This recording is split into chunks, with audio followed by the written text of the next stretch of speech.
Takže ahoj, já jsem Kika. Já jsem Martě. To asi víte pořád, že?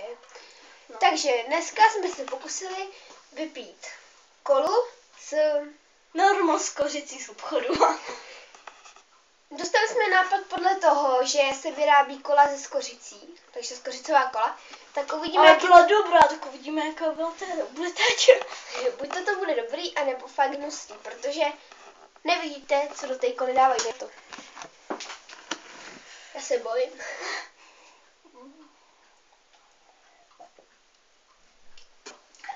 Fuj, fakt.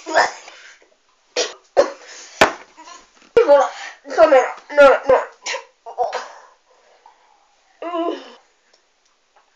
Co to dávají do toho mozku? Fuj. To snad nejde. Fuj, nejde. Ty to dáš?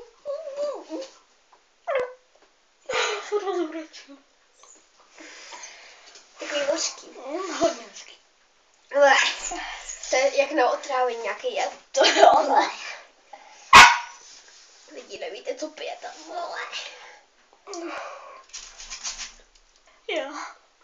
Musíš to hned spolknout. No právě. Máme zkaženou kolu. Hodně zkaženou. Dáš to? Vyvěš to? Nevím.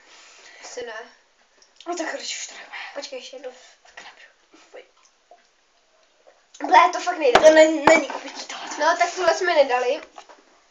Ale vypadá se mi to skoro oce. Fakt hnusný, já jsem měla teda 3 loky, jo. Já 8.